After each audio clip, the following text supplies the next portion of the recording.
এই কথাটা আমি কিছুদিন আগে শুনেছিলাম যে টার্গেট করে কিছু লোককে হামলা করা হবে। এটা বেশ কিছু মাসখানেক আগে শুনেছিলাম আমি। তো এটা শোনা কথা।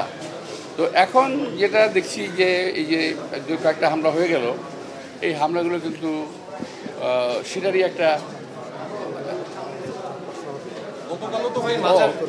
লুৎফর সাহেবকে মারা হয়েছে, জাকপা সভাপতির মারা হয়েছে, আমি তার তীব্র নিন্দা করছি। কিন্তু এই হামলাগুলো সরকারকে এখন দেখা দরকার করতে হচ্ছে।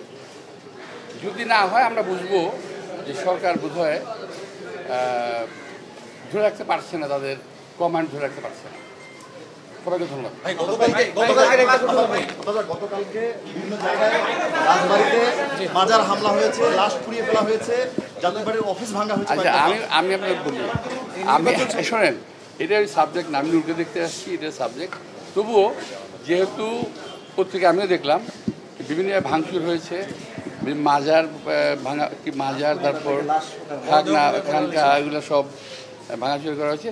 এগুলো আসলে বিচ্ছিন্ন কিছু না। নির্বাচনটা সামনে রেখে এই ধরনের আরও অনেক কিছু সামনে আপনি দেখতে পাবেন, যাতে নির্বাচনটা না হয়। একটা শ্রেণীর লোক চাচ্ছে যাতে নির্বাচন না হয়।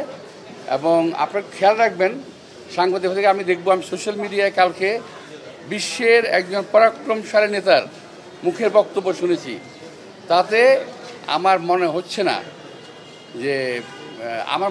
না এই দেশে একটা স্বাভাবিক প্রক্রিয়া আমরা যাচ্ছি, একটা অস্বাভাবিক প্রক্রিয়ায় দেশটা এগিয়ে যাচ্ছে।